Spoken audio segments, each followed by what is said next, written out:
Salah. I want to share with you today's presentation. So it is the, see which one today, 3. Okay, inshallah. So today we are continuing to talk about some of the rulings that pertains to siyam and to fasting. So get you inshallah up to speed to go into the deeper ahkam and ruling of siyam, but I have to get you ready and prepared to know the general concepts of what's obligatory, what's nafil, what's optional, what breaks, what doesn't break, what is something that can be rectified, what is something that can never be rectified, and what have you. Before we go into the deep level of rulings, mashallah, that pertains to many of the daily affairs that we come to experience almost every year. Inshallah, breaking a voluntarily fast. So is it permissible to start a voluntarily fast, then break it without an excuse? Is it, a lot of people say, you know, what are you losing? Just go ahead and have the intention and fast, you know, the day of Thursday or Arafah or what have you. And if you get tired, you can just break it. So is it the definition of if you get tired, is it really something that can be excused or not? From an Islamic point of view, that is. The scholars have differed in the matter. So just to your surprise, you might have taken it for granted. Yeah, sure, you can break it anytime because it's voluntarily act. You know, the problem with that answer is that we are denying or discrediting a huge chapter of Islamic ruling, where some of the scholars came to consider that siyam is a very respectful pillar of Islam, and the second someone commits to it has to be up to it. You know, it's not just an exercise or a diet or whatever. I'll just try to refrain from it whenever I feel like, you know what, I feel a little bit thirsty or hungry, or I have just a slight headache, or, you know, I'm not happy. I'm not in a mood. Actually, I just want to break it. So we cannot just say, yeah, it's fine, because we're discrediting the other opinion that have taken this very serious. So the first opinion says whoever enters a voluntarily fast must complete it. They just can't decide in the middle of the day to break it for a light reason. If he does not, he must make it up. So if he ends up saying, you know what, I just want to break it. Okay, so that's fine. If they want to break it, it's fine. It's not haram. The ruling that you want to learn today, it's not haram, but it's definitely something that they have to make up, because there was no legitimate reason to break it except inconvenience. They just felt like they just want to break it, maybe because of a delicious meal that was offered to them, or they got tempted when they went into a place, you know, a cafeteria, and they just had that coffee smell in the morning and whatever, so they just decided to move on. Now, this might come as a surprise to that some of you says, well, we thought all along that if somebody invites us for food and we decide to break the fast, it's fine. Well, all along you've been actually adopting an opinion. So you're good, but you're not fully good. So we have to know that this is not just our opinion. So we have to really consider, do I really break the fast or not? Because there is that opinion that says, actually, if you don't have a legitimate reason, then you have to make it up. Second opinion says whoever enters a voluntarily fast does not have to complete it or make it up. There is no harm in breaking the fast, although it is preferred to complete it, as completing it is completing an act of worship. It is disliked to break the fast without an excuse. So the other opinion says you're fine and you don't have to make it up. However, it is highly recommended that you continue if you don't have really a good reason to break it. Why? Because out of respect to Allah subhanahu wa ta'ala, if anyone comes to ask us, you know, you start a voluntarily prayer, you're praying, and then you feel like, I want to just break it, I don't want to continue. Most of us will say, no, that's not nice. This is not respectful. Why would you break a prayer? You just started for the sake of Allah subhanahu wa ta'ala. So why are you breaking a prayer that you started and you did not want to complete it? So the same concept here. You started a worship act. You should have a good reason why you want to break it. It shouldn't be just an opinion and just following whims and desires, or again, coffee smell, or a nice meal offer, or what have you. When is fasting obligatory? Fasting is obligatory in the following situations. So that was voluntarily that we talked about in the previous slide. Here it is obligatory. First, when someone has vowed to fast a few days because of an occasion.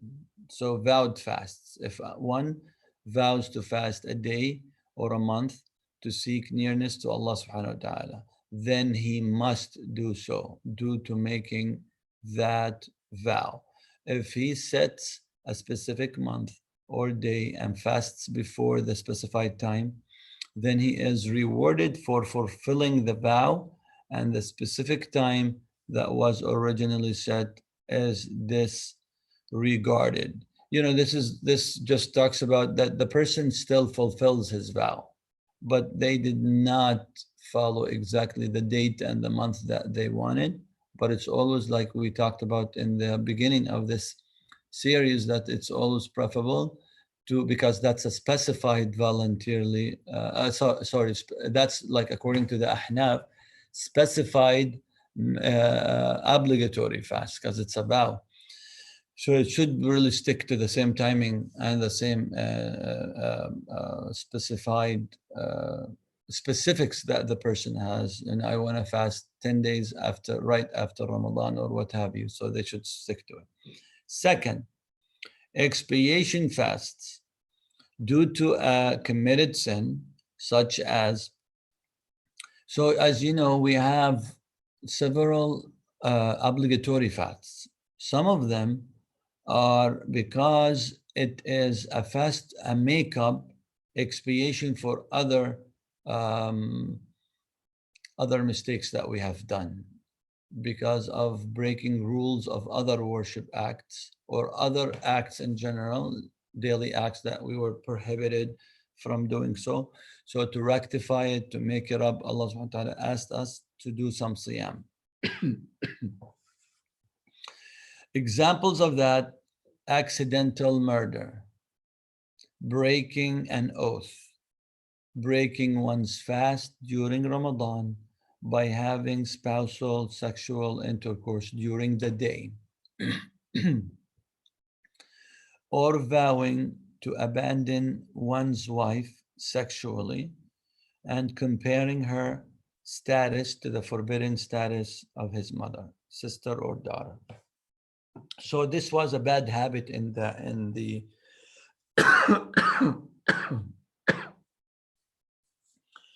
in the Jahiliyyah. They had the bad habit of someone wants to get back at his wife. So they had a habit of telling his wife, a man that is upset with his wife, you know what? You are to me exactly like your mom to like my mom to me, like my sister to me, like my daughter to me. Meaning that you're a female, you're under my authority, you're under my responsibility, you're under my control. I'm still fully responsible for you, but you know what? I'm going to treat you exactly like them. I'm going to treat you from all responsibility, but I'm going to cut off my sexual relationship with you. Exactly treating you like my mother, like my sister, like my daughter. And that is done to basically punish her for not being able to be divorced and to go on with her life. But they consider it to be okay because they still look after them from a financial point of view, but they totally destroy their emotional status and their support status, treating her as a wife just to feel like a wife or a mother of his children. So of course, Islam came to stop this bad habit. So however, to stop it, there had to be some severe consequences. So if someone actually does it, he has to fast 60 days continuous And that's not an easy thing. That's why that was really a quick fix to that bad habit, because they were really, that's a big expiation. It's really hard. So this is how Allah subhanahu wa ta'ala, same thing with the spousal sexual relationship during the day of Ramadan, in order to purify that day and to make it for the sake of Allah subhanahu wa ta'ala. Our whims and desires need to be really, really disciplined and controlled. So also Allah subhanahu wa ta'ala put a severe expiation to that act, even though it's halal, but it's not halal during that limited time. There's a restriction. So again, the expiation would be to fast 60 days continuous, no break. Someone does 45, 50 days and they just feel not sick, but tired. Like, I'm exhausted. I need to have 2, 3 days break. They have to reset the counter and start from all over again. So these are also vowing, that's an obligatory fast. Expiation, that's obligatory fast. When is fasting obligatory to be continued also? That's the third, which is witnessing any part of the day or night of Ramadan, according to the Hanafi.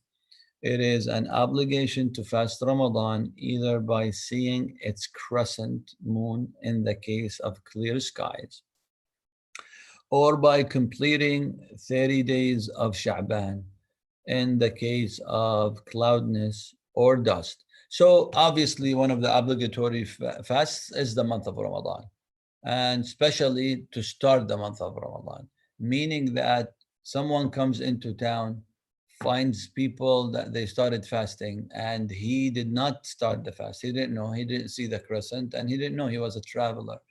So he must refrain immediately from drinking and from eating and from all the restrictions. And that day is not counted for him. So I want you to take, again, 10 seconds as a quick quiz for you, just mentally to answer it. Why is not the day counted?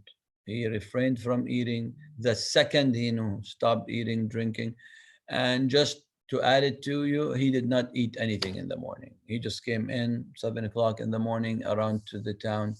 Then all of a sudden was surprised to see everybody's fasting or whatever. He was on the impression that Ramadan didn't start because he didn't see the crescent himself and what have you. But he's asked, and he refrained from everything, but still, and he must refrain, but still the day is not going to be counted.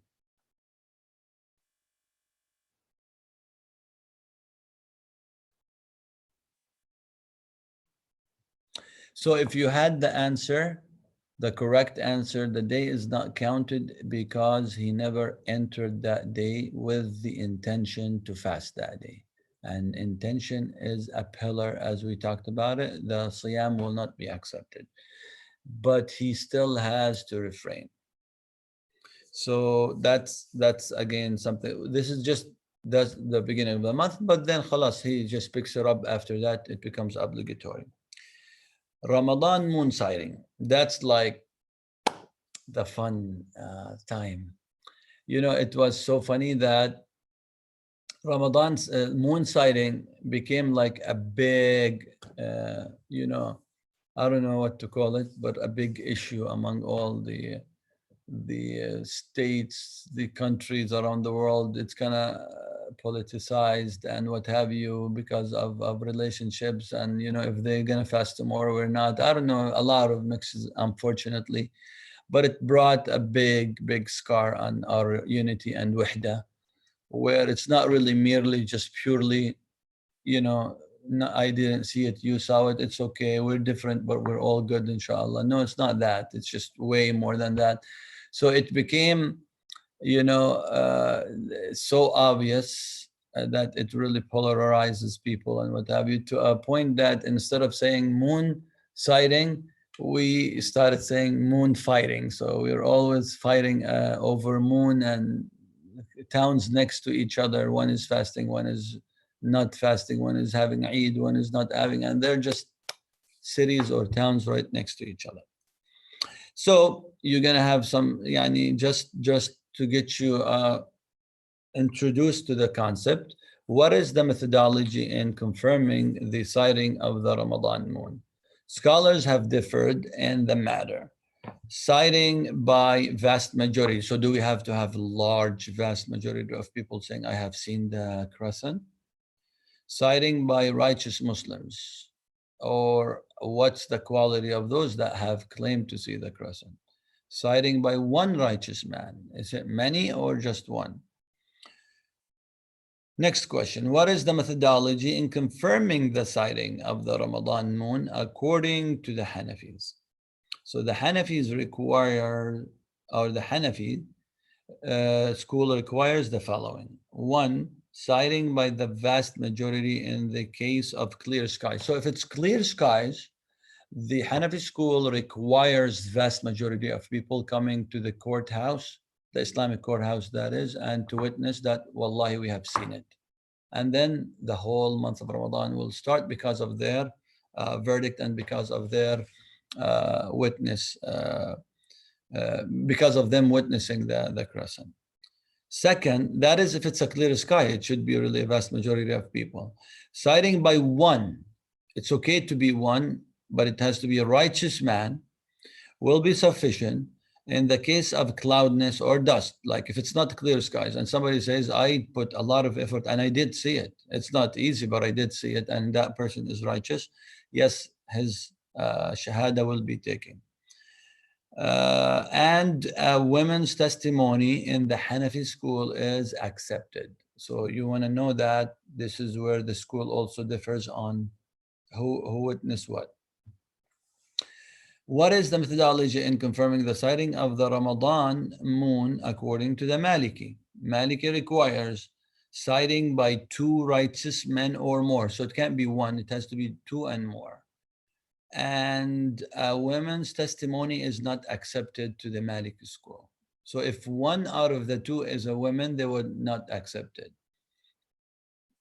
Sighting by majority, even if they are not righteous. Now, that's if it's two and more, righteous people, that's small number. But if you have a large pool of people and they're not necessarily righteous, but they're all confirming the sighting, that would be accepted. What is the methodology in confirming the sighting of the Ramadan moon according to the Shafi'i school? Sighting by one righteous man, even if righteousness is not evident, and a woman's testimony is not accepted. Okay, so now Maliki and Shafi'i don't accept a woman's testimony. However, the Shafi'i are okay with one man, but it has to be a righteous man. It has to be righteous man. Now, last slide we have for today is what is the methodology in confirming the sighting of the Ramadan moon according to the Hanbali school? Sighting by one righteous man is fine, one, but it has to be righteous, like the Shafi'i school. And it's sufficient enough for them. But the difference between the Shafi'i and the Hanbali is that Shafi'i, they said that the righteousness of that one man, it does not have to be evident. Yani all we know about that man, alhamdulillah, he's in a good conduct, but he's not necessarily like known to everybody that he's top righteous person, dedicated to the masjid, committed to the cause of Allah subhanahu wa ta'ala. All his appearance looks righteous, all his dealings, whatever, no issues, whatever. That is to the Shafi'i school. When we say his righteousness does not have to be evident. However, to the Hanbali school, one, so they match when they say one, righteous, they match, but they don't match to say it doesn't have to be evident. To the Hanbali here, his righteousness has to be evident. He has to be very known to be a righteous person. And a woman's testimony is accepted. They have no problem if that righteous person is a woman. They have no problem. So you have the Hanafi and the Hanbali are fine with a woman's testimony. The middle one, the Shafi'i and the Maliki and the Shafi'i they don't accept a woman's testimony. That, inshallah ta'ala, ends our session for today. And I'm going to, inshallah, stop the share and see if you have any questions. So inshallah, I'll give you the floor now. If you have any question about what we discussed today, or in general, but yani don't dig deep into the rulings and ahkam, because we're going to cover that, unless you have something pertaining to a case that you need to have an answer to it. I think we should take that opportunity to answer that for you. Like if you have something at home, friends, circle, something really pertains to a case that you really need an answer for, by all means, no problem, go ahead and ask it. So because I do, that's part of my mission in this. I want you to be, inshallah, my students to be advocates for others, because you will reach out to many more circles than myself. So inshallah ta'ala, that would be very helpful. Bismillah, let me check if we have anything in the question and answer box.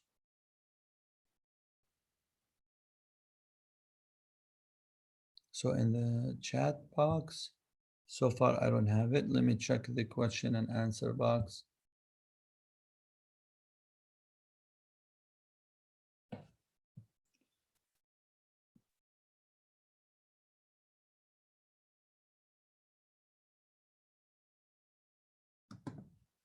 Okay.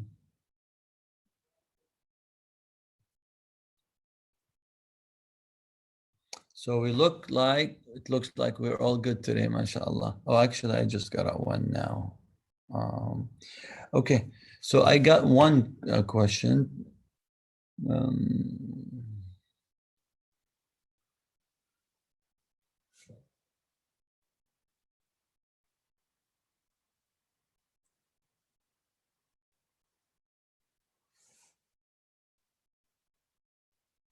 So the question says, when it is said to do extra prayers and give more charity in last 10 nights of Ramadan, is there a specific time period that counts as night?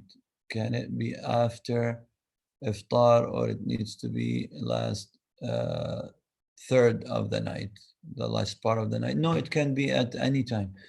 As you all know, the night starts before the day in the Islamic calendar. So for example, tonight after we break the fast, that would be the start of the night of the next day. So you can do it anytime. And honestly, just to give you, this is very important for you to know, when everything of the ruling pertains to the last 10 nights of Ramadan, that includes the day as well. This might come as a surprise to you. The reason why they're being labeled specifically the last nights of the month is because of the righteousness of that period, including Laylatul Qadr. That's all. But remember, during the day you are fasting and you are committing to one of the pillars of Islam. Remember that. As a student of knowledge, you need to be very comfortable with your eyes being blinded without you even second guessing about it. Anyone that asks you which one is more precious, which one is more valued, you immediately answer the obligatory one, not the optional. So during the day, you are actually exercising one of the commandments of Allah subhanahu wa ta'ala that made it a pillar of this deen. So by all means, doing it during the day is very righteous and very precious as well.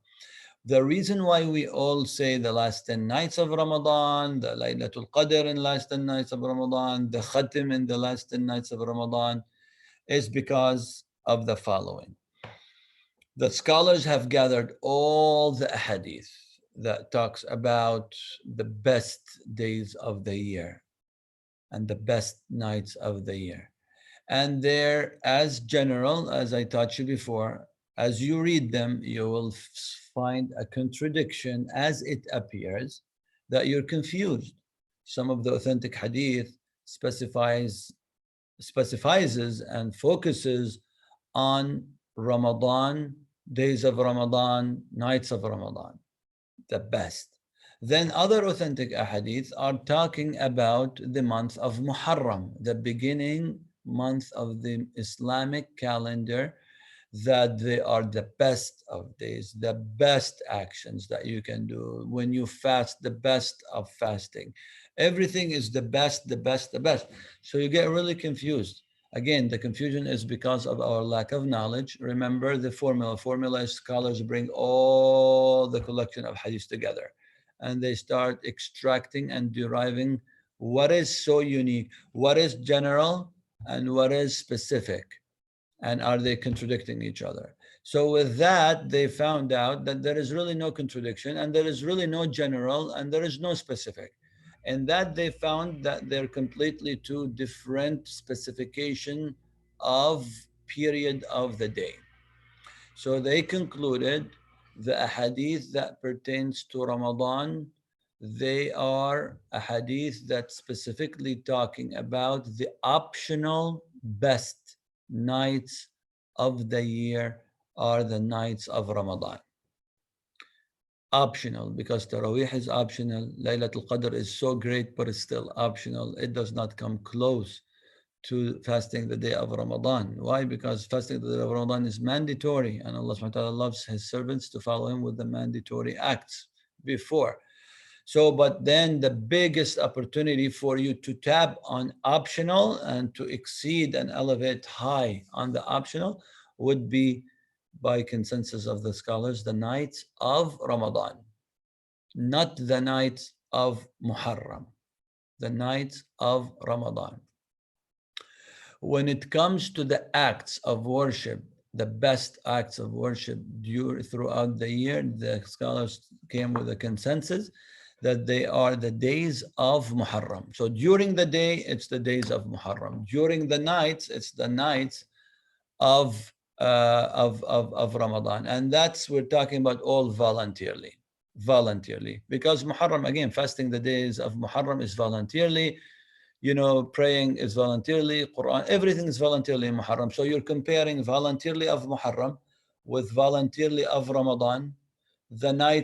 The voluntarily nights of Ramadan supersedes the nights of Muharram. And the days voluntarily acts of Muharram supersedes and takes precedent over the days of Ramadan as voluntarily, not as mandatory, not as the fasting, but rather as the reading Quran and charity, looking after people, what have you. Just the voluntarily acts. The Muharram was recognized more when it comes to the voluntarily acts during the day. Ramadan was recognized more for the voluntarily acts during the night. When it comes to mandatory, there is no comparison because Ramadan has a mandatory fasts, which is one of the pillars of Islam, during the day. Muharram has a voluntarily acts of fasting during the day. No comparison. Hands down, when it comes to obligation and obligatory, is that the fast days of Ramadan supersedes and takes precedent over everything of any other voluntarily fasts. The other question, if you, let's say that you are scheduled to travel during Ramadan, your flight is at 5 p.m., which is Asr time nowadays. Maghrib is at 8 p.m. If you fast during the day up to 5 p.m. and breaks it before Maghrib, I assume you need to make it up. Your assumption is correct because you broke it during the day. And by the way, you cannot break it. I will answer you unless you answered it. Let me just continue. If you decide not to fast at all that day, knowing you will travel and make it up, is it acceptable? The answer, no, it's not acceptable, but it's not with consensus. That answer is the answer of the majority of the scholars, and I will elaborate more. Is it acceptable to continue the fast even if you are traveling? The answer is absolutely yes, again with consensus of the scholars. So to break this question down, if we break it at, if the person breaks his fast as at 5 o'clock, would that nullify the whole day? The answer is yes. Since it nullifies the day, can the person then might as well not fast from the beginning? Why should he fast until 5 o'clock and then breaks it? Can he just not fast the whole day since he's going to be on travel on that day? The answer is that the majority of the scholars do not allow any concession or rukhsa for that person unless and except until after he physically travels and leave behind a big distance that he has left his hometown many miles behind. And the estimations is to be around 80 kilometers. Yani, let's say roughly 40 to 45 miles that you would leave behind. Yani, at least, let's say, talking about going from Raleigh to the deepest town in Chapel Hill, or let's say to Greensboro. That's the least amount of distance that for that person. So as I leave and depart Raleigh RDU airport, I can't break my fast. As I get on the flight, as I travel, or on the car, or traveling by car, or what have you, until and unless I pass Greensboro, then I start exercising my concession on travel. That is the opinion of the vast majority of the scholars. Minority do see the acceptance and permissibility uh, of your question, which is that because they intended and they're physically ready and the luggage are ready, tickets are ready, nothing really seems to prevent me except maybe something sudden, that a death or what have you. But because of that intention of marching on that journey, then they say you can break the fast before you depart your hometown. When it comes to fasting, I'm very cautious about that. I wouldn't. I find it very difficult to accept that opinion, except if really I have to. But if I have to, I have to. There will be a legitimate reason to break it. But just to break it just because of the concept that I'm traveling, I would say no. Why? Because of very obvious answer. Why would I lose a day of Ramadan? I'm going to go to the airport at 5 o'clock. By the time I travel, maybe it's 7 o'clock. By the time Maghrib comes in, I'm still didn't leave really the boundaries of my hometown. So might as well just take advantage of this great blessed day of the days of Ramadan. Why should I make it up sometime in the winter time? Just any regular ordinary day. It's not as blessed as a day of Ramadan. So I wouldn't break my fast unless really there is a reason for it. And that answer just continues. If we go with the majority, is it acceptable to continue the fast? I'm sorry. If we answered if the options, if to break it or not to break it, is it acceptable to continue the fast even if you are traveling? Yes, that's by consensus of all scholars, that Ramadan is to be fasted. You have a concession, you have an excuse, you have a permissibility to break your fast during travel. Do you have to? The answer, no. By consensus, yes, you don't have to. When does it become mandatory on you to break your fast during travel? I give you, inshallah, 10 seconds to answer internally and see if you can, inshallah ta'ala, answer this question. I'm going to check if I have more questions while you think of the answer.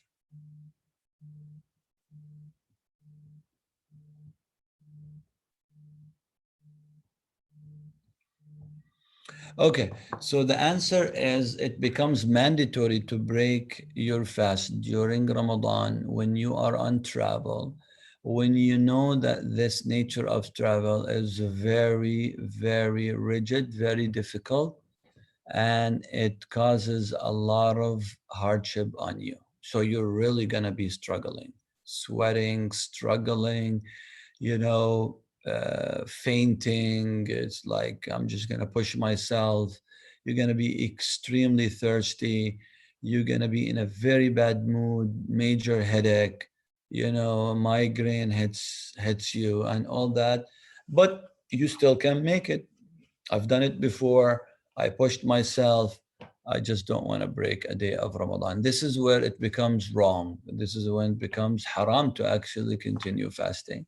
And it should become mandatory to break that fast.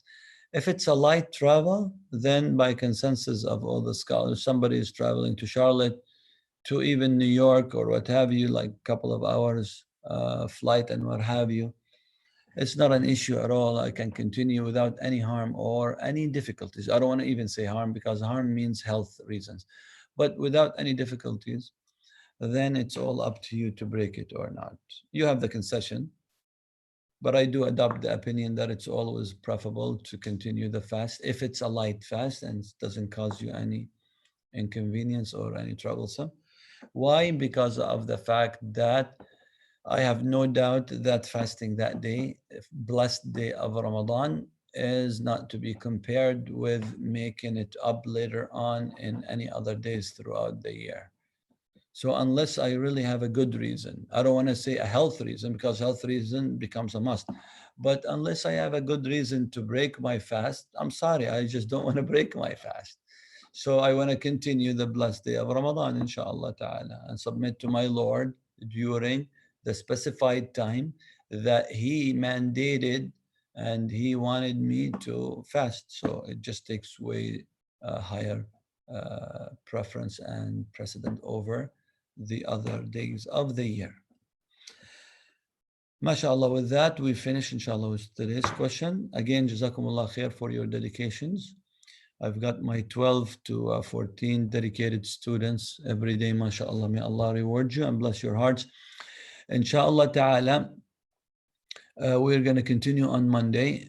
So as you review the slides, I want you to prepare any questions you have, because inshallah, again, your next test will be on all the rulings of fasting, and it will be strictly from the slides.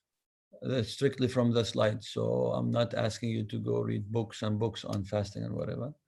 So inshallah, you're going to get the ijazah, but over you making sure that at least the basic ahkam that we're talking and covering, you have it well entrenched within your inshallah ta'ala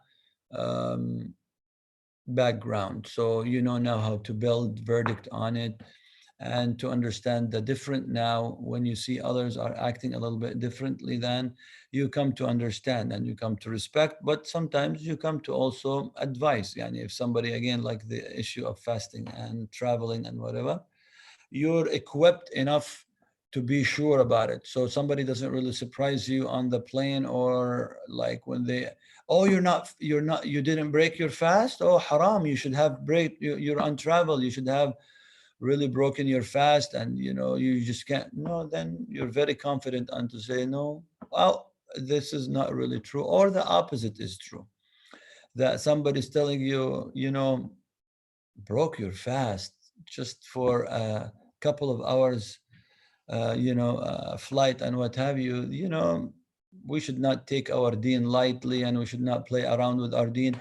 And with these statements, they end up intimidating you, and you feel very guilty. It's like, whoa, what did I just do? I thought I can break my fast on travel, and now I'm being honestly questioned about my acts, as if I have done something haram.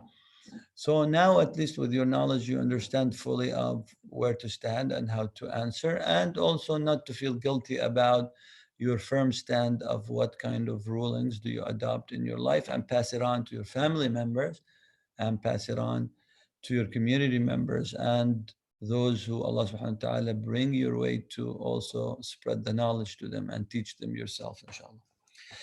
Barakallah fikum, jazakumullah khair, inshallah. We'll see you next Monday. Take care, inshallah. Assalamu alaikum wa rahmatullahi wa barakatuh.